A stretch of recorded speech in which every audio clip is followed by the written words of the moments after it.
Hiç düşündünüz mü, biz daha buralarda yokken, Hazreti Adem topraktan şekillenip o ilk nefesi içine çekmeden çok önce bu dünya kime aitti? Bastığımız bu topraklar, binlerce yıl önce hangi gizemli ayak izlerini ağırladı? İlk insan dediğimiz o kutsal başlangıçtan önce, yeryüzünün dört bir yanına dağılan, çoğalan ve sonra bir fırtına gibi silinip giden o kavim kimdi? Neden helak edildiler ve yerlerini kime bıraktılar? Bugün seninle sadece tarihe değil, varoluşun en derin, en çok tartışılan ve bir o kadar da merak uyandıran sayfalarına doğru bir yolculuğa çıkacağız.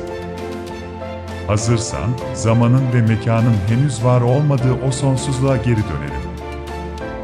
Başlangıçta sadece o vardı. Her şeyin en başına gidelim. Ne gökyüzü vardı, ne üzerinde yürüdüğümüz bu toprak.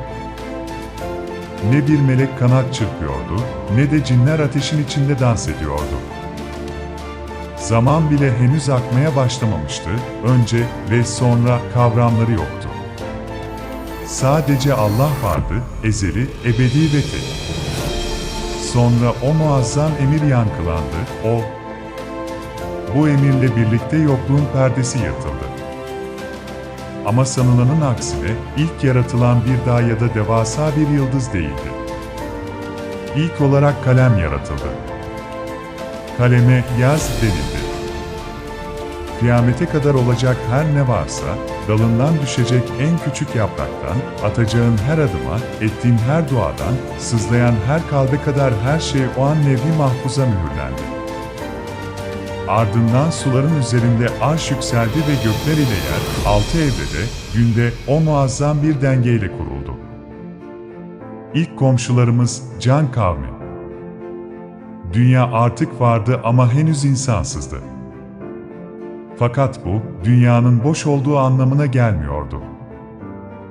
Rivayetlerin o puslu koridorlarında, yeryüzünün ilk sakinleri olarak Can veya CNN kavminden bahsedilir. İnsan değil, cinlerin atası ya da onlardan bambaşka bir tür. Bu varlıklar, henüz rüzgarın sert estiği taşlıklarda, derin deniz mağaralarında yaşıyorlardı. Ateşi keşfetmişler, taşın dilini çözmüşlerdi. Geceleri yaktıkları kızıl kıvılcımlarla aydınlatıyor, devasa kayalara bugün bile sırrını çözemediğimiz işaretler kazıyorlardı. Başlangıçta her şey huzur doluydu. Ancak güç ve sayıcı artış, yanına o tehlikeli misafiri getirdi, kibir. Biz en güçlüyüz, bize her şey helal dedikleri an, zulüm damarlarına sızdı. Vadiler mazlumların feryatlarıyla doldu. Allah onları rehbersiz bırakmadı, rivayete göre onlara da uyarıcılar, elçiler gönderildi. Ama onlar ne yaptı dersiniz? İleride bazı insanların yapacağı gibi, kendilerine gelen bu nurlu davetçileri taşladılar, ateşlerle katlettiler. Adalet ölünce, hüküm vaktine gelindi. Göklerden melek orduları indi ve Can kavmi büyük bir savaşta yeryüzünden silindi. Sağ kalanlar ise yer altındaki yarıklara, ıssız adalara ve denizin karanlık diplerine çekilerek gizlendiler. Cinlerin devri ve Azazil'in yükselişi. Can kavminden sonra bayrak teslim edildi, yeryüzünün yeni hakimleri cinler oldu. Kur'an-ı Kerim, insanın kuru bir çamurdan, canın, cinlerin ise yakıcı bir ateşten yaratıldığını bize açıkça söyler. Yani onlar, bizden çok önce bu dünyanın imtihanını veriyorlardı. Cinlerin hüküm sürdüğü bu dönemde, tıpkı bizim gibi şehirler kurdular, ticaret yaptılar, kabilelere ayrıldılar. Hatta Hazreti Ali'den gelen bir rivayete göre, onlara içlerinden Yusuf isminde bir peygamber gönderilmiş ancak cinler onu da şehit etmişti. İsyankar ve azgın bir topluluk haline gelen cinleri cezalandırmak için melekler yeryüzüne indiğinde, büyük bir kırılma yaşandı. İşte bu savaşların birinde, henüz çok genç ve masum bir cin esir alındı. Melekler onu yanlarına, göklere götürdü.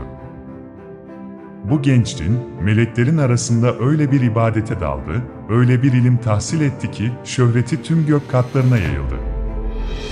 İsmi Azazil oldu. Allah'a çokça kulluk eden demekti bu. O kadar yükselmişti ki, melekler bile ondan ders alır hale gelmişti. Hatta cennetin kapıları ona açılmış, orada yakuttan bir minber üzerinde melekleri etrafına toplayıp hikmetler anlatmaya başlamıştı. Ancak bir sorun vardı.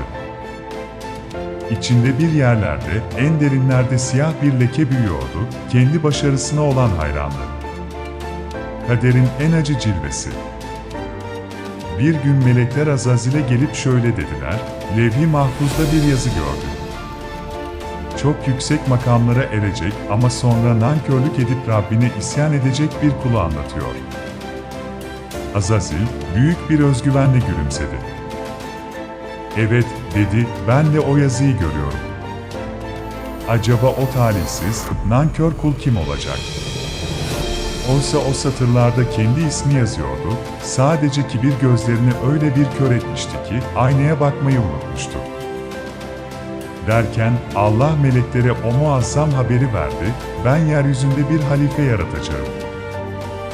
İşte bu, Azazil için sonun başlangıcıydı. Topraktan, çamurdan yaratılacak olan Hazreti Adem'i hor gördü.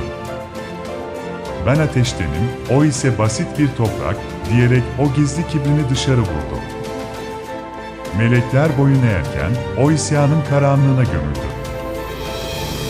100.000 Adem meselesi, bizden önce başkaları mı vardı? Şimdi gelelim zihinleri en çok kurcalayan, sosyal medyada sıkça dönen o meşhur soruya, Hazreti Adem'den önce 100.000 Adem mi geldi? İbn Arabi ve İmam-ı Rabbani gibi büyük ariflerin eserlerinde geçen bu ifadeler, genellikle yanlış anlaşılıyor. Meleklerin insan yaratılacağını duyduğunda, orada kan dökecek birini mi yaratacaksın, diye sormaları, acaba daha önce benzer varlıklar mı gördüler, şüphesini doğuruyor. Ancak İslam alimlerinin genel kanaati şudur, bizim bildiğimiz insan soyunun, yani Ademoğullarının ilk atası kesinlikle Hazreti Adem'dir. Kur'an bizi tek bir nefisten yarattığını söyler. Peki ya o 100.000 Adem rivayeti? Adem, isminin bir tür veya bir bilinç aşaması olduğunu simgeleyebilir. Ya da dünyadan önce başka alemlerde, başka imtihanlardan geçmiş varlıkları temsil ediyor olabilir. Şunu netleştirelim, yeryüzündeki insanlık macerası Hazreti Adem ile başladı. Ondan önce yaşayanlar, bizim biyolojik veya ruhsal anlamda insan dediğimiz varlıklar değildi, onlar can kavmi ve cinlerdi. Meleklerin kan dökecekler endişesi ise, muhtemelen cinlerin yeryüzünde çıkardığı o büyük savaşlardan edindikleri tecrübeydi. Yeryüzündeki cin kavimleri ise alem fesada meyletmeye devam ediyordu. Sosyal medyada halen bu konunun pek çok defa gündeme geldiğini görüyoruz. Sevgili dostum, varoluş bir sır yumağı ve biz bu yumağın sadece küçük bir ucunu tutuyoruz. Hazreti Adem'in toprağına can verildiğinde başlayan o destan, aslında bizim de hikayemiz. Kibrin değil, tevazun, isyanın değil, teslimiyetin kazandığı bir yolculukta olduğumuzu hatırlatıyor bu eski anlatılar. Eğer bu gizemli yolculuk senin de ruhuna dokunduysa, geçmişin derinliklerinde saklı daha pek çok sır olduğunu unutma. Kim bilir, belki de bir sonraki durağımızda bu sırların bir başka kapısını aralarız. Şimdilik kendine çok iyi bak, merakla ve sevgiyle kal. Kanala abone olmayı unutmayın.